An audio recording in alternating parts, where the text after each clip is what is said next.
here, and I have to say I'm a little disappointed, both with what happened with the whole iPhone debacle, with the whole 7 Pluses not being available in store, and then obviously the Jet Black sold out.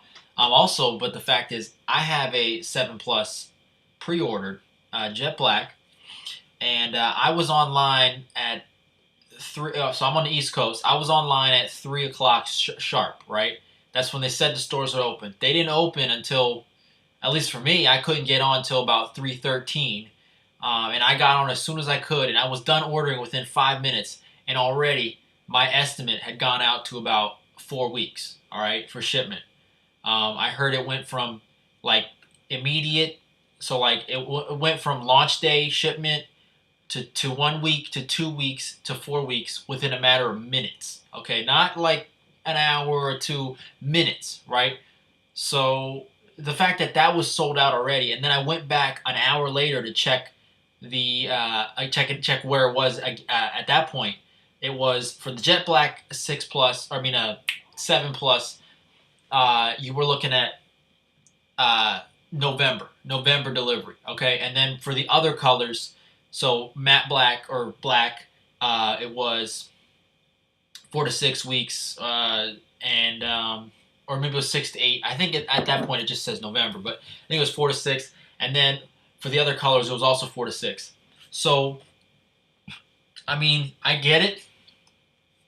Apple and a couple carriers, I think T-Mobile and was it Sprint or AT&T, have both said that they experienced, excuse me, record sales when it came for the iPhone 7. But the thing is, they didn't prepare for this. Okay, they didn't prepare for this at all. We're looking at a complete, I mean, debacle, if you will. And I'm not one to start drama where there isn't any, but I mean, come on, launch day, you don't have the better phone. I mean, the same thing happened with the 6 Plus, right? So it's disappointing because I was hoping that I could just, if because I was willing to say, like, at first I'll just get matte black 7 Plus, right, and then I'll cancel my order for the Jet Black, because the Jet Black I'm gonna have to baby it. I'm gonna have to put a skin on the back. I'm gonna put it in a case, and otherwise it's gonna get scratched. And there's nothing more than my OCD hates than it scratches, right? So I said, why not just get the matte black? And then I looked at their announcement, which it wasn't even that prominent. It was only, if you look through the news sources, you'll see it, that they wouldn't have any 7 Plus models. And that's when I said, you know what, screw it, I'll just wait for my phone.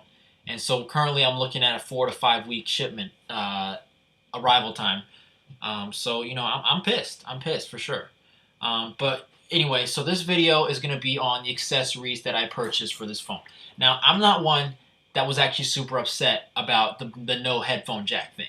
All right, for one, I can count on on a single hand the number of times I've used my headphone jack. Okay, so I don't really use the headphone jack that much. I'm a kind of guy who carries around a Bluetooth speaker all the time, and I've always liked listening to music on speakers more than I have headphones. So I've never really been, that was never really an issue for me. And I'm not really one that uses those mobile payment systems, that swipe the thing. So, I mean, it didn't really affect me. It's kind of like one of those, in those movies, where they get that one person in a pandemic who is like immune, and just like watching people around them drop like flies and just like, what the hell's going on? It was kind of like that. I seen all these people, freaking the hell out, right? Freaking out like, oh man, Apple's ridiculous. How could they possibly drop this most important key feature? And I'm just like, well, I mean, I never really used it, so. But anyway, today we're going to be looking at 2 products, okay? So I don't have a whole lot for the phone, all right? I didn't buy any crazy, aftermarket accessories. The only things I really bought was a case and a glass screen protector, okay? These are both pretty cheap things I bought. Now this one claims it's, 9 on the hardness scale, and then this one has some sort of air cushion technology. So I remember I had a previous case, I think for a 6, or was it the 5? Whatever it was, whether it was 6 Plus or 5, I had a case that had this technology, and it was pretty decent from speaking. Okay, And the only thing I think I don't like about this case is I don't understand. I mean, I understand, but I also don't understand the obsession with exposing the Apple logo. Mainly because, especially when it comes to the jet black, which is the color that I'm getting, that's the most easily scratched part of the back of the phone. So it's like have that part be the only part not protected. It seems kind of ridiculous to me. So what I'm probably going to do is, I mean, I think in the future, I'm looking at a clear backed case, right? A case that has a clear acrylic back, so that you can see the jet blackness, right? But before that, I'm going to be putting a clear skin or a clear glass panel protector on the back of the phone so that it doesn't get scratched. Because that surface, I don't care what anyone says. Apple can say, oh, it's the same type of anodization process, so theoretically it should be the same hardness. Yeah, well, the point is, okay, we all know the smoother something is, the easier it is to identify scratches. Okay, nobody says, man, look at this, look at this key I have in my pocket that looks like it's been worn down so much, like I took a belt sander to it. Man, look at that new scratch on it. Yeah, nobody's noticing that because it's already covered in scratches. So anyway, we'll first look at this case. All right. So you just pull it open. It's got this little tab. Again, guys, I'm really bummed out I can't actually show you the phone in the case, but that's just the way it is. So I bought this case, honestly, because I needed a case, and there weren't really that many available when I was trying to buy it, and I kind of was like a little panic situation. I just wanted to know that I had the phone, I had a case ready, so I bought this. Now this has got a silicone case base to it, so it's basically mostly a silicone case, and then it's got two pieces of carbon fiber at the top and bottom. So those are just style elements, I think. I'm not even. Is that even carbon fiber? That's not even carbon fiber, is it? I think it's just carbon fiber appearance. So anyway, the point being, though, that even though this case is soft and it will protect things, the number of entry points on any case is always a problem. You want to limit the number of entry points to as few, if any, as possible. That's why I would get like a life-proof case or something like that, for the simple reason that you basically have eliminated all entry points. And the enemy really, when you have a case on, is people say, "Oh, I have a case, so the back can't get scratched." Well, it can't get scratched by direct contact. So direct contact is like, here's this piece of a chopstick that I sharpened. Okay. Let me use this as an example, all right? Direct contact would be this piece of paper. Let's say it's the back of the phone, and then this is like a key in your pocket, right? And it goes like this. That's direct contact. So if you have a case, you won't have direct contact. Well, the problem is you're not worried about direct contact. The ugliest scratches aren't going to be the big ass ones that are on the back of the phone, because those are protected against, right, from case.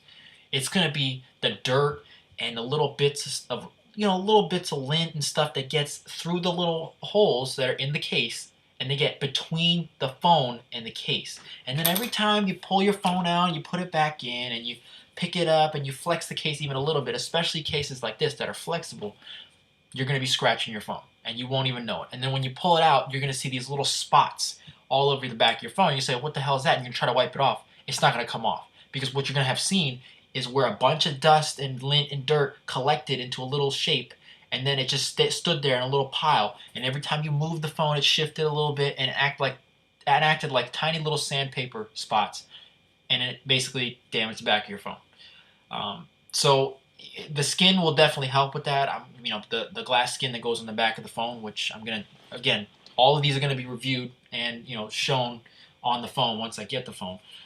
But overall, I can't really complain. It's a silicone case, so there it is.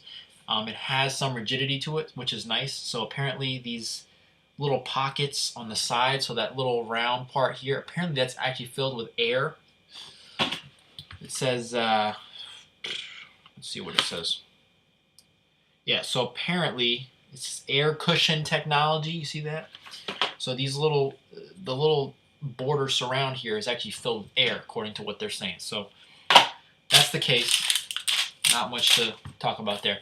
Now I just want to look over this glass screen protector real quick, mainly because I I really enjoyed these with my 6 Plus, and I I just I could never go back to, because I in the past I'd used like a Zag Invisible Shield or any of these other things, and I've just found that like maybe while those skin tech type screen protectors that are self healing or whatever, that those are good for the back and maybe sides of the phone, for a screen that's exposed all the time, they just don't hold up. They really don't. They're too soft.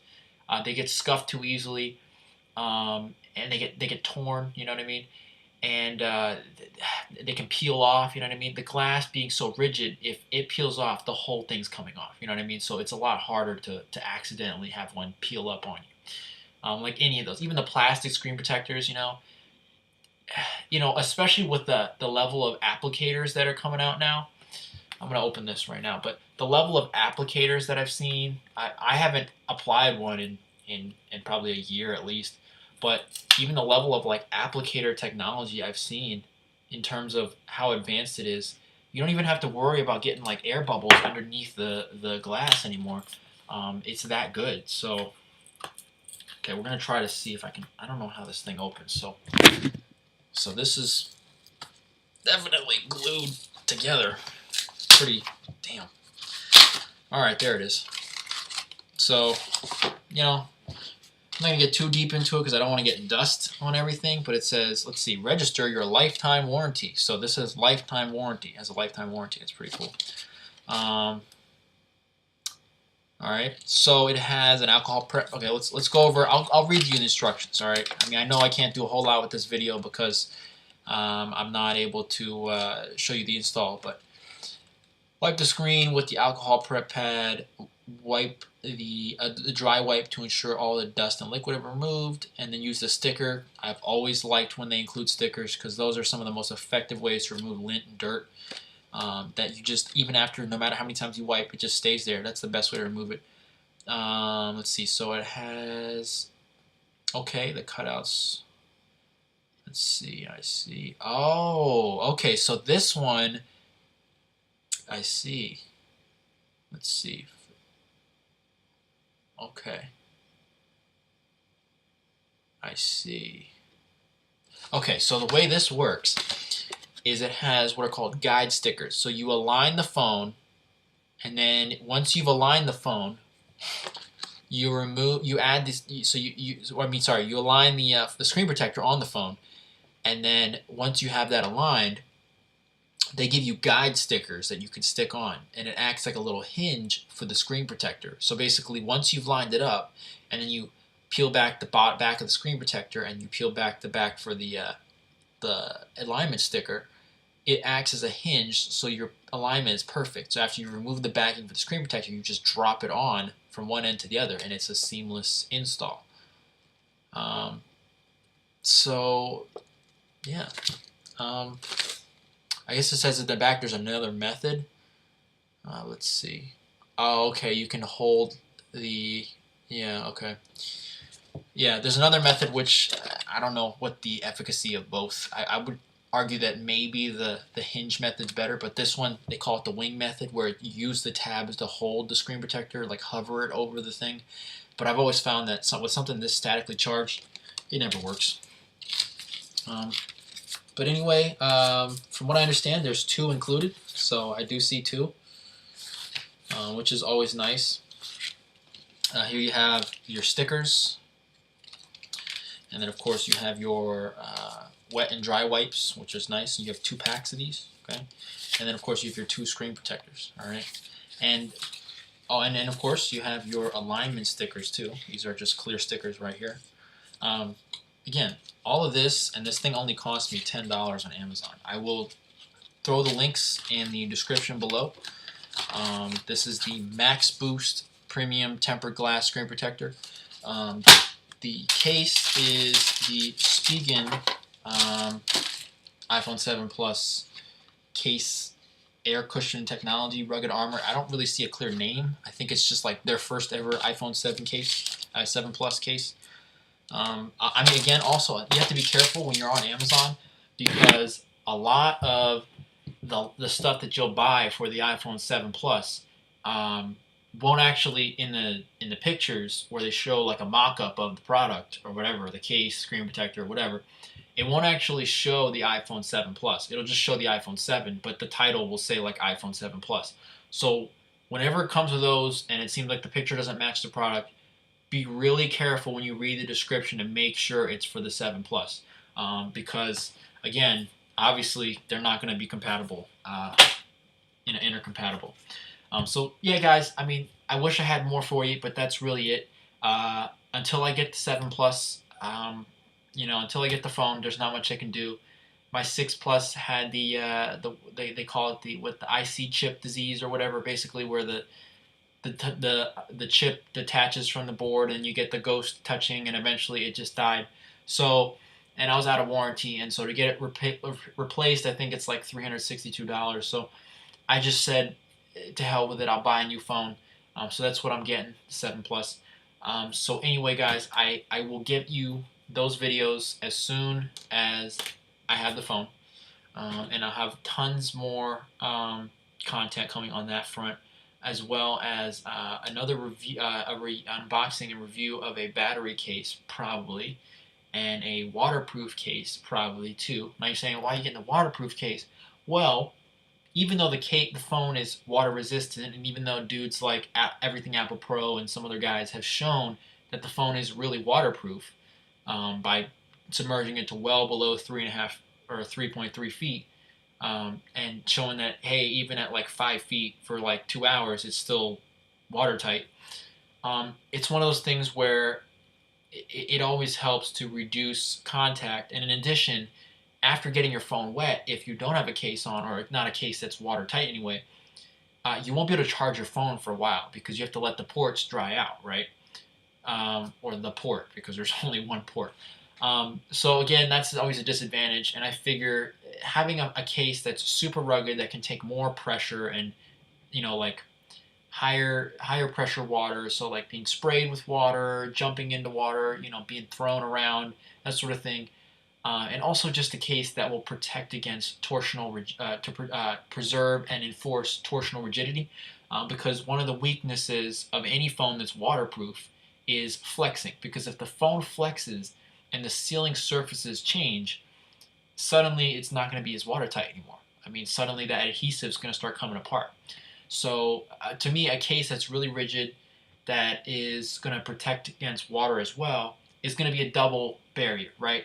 And again, I can always take the phone out and put it in another case, and it'll still be water resistant or waterproof, basically, because that's the way it is naturally. But by having this case that I'm looking at, it'll be waterproof. It'll be, dust proof, that sort of thing, which is also a big one for, again, scratches. And it has a clear back, which is really nice, to show off the jet black. Um, you know, I'm not, I'm not, I'm not naive enough to think that I can just, oh, I'll be careful. I'll keep everything out of my pocket and I'll just throw my phone in there naked and it'll be fine.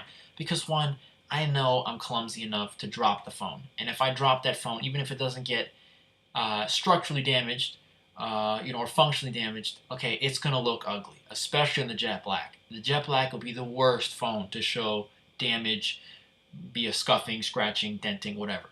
So it's got to go in a case, right? And then if it's going to go in a case, it's got to be a case where it's not going to get scratched, right? Because that, again, you love it or hate it. That's the thing with jet black, right? It's basically a glossy, polished metal surface, okay? And at the end of the day, everybody knows aluminum is a soft metal. When you polish something, you make it even easier to see scratches, and that's what it is, right? It's a layer of anodization, yes, but it's still metal, okay? So that's the deal. Those are coming in the future. Again, I will link both of these products in the description box. If you have any questions or comments, leave them below. And yeah, give me a like if you like the video and subscribe for more.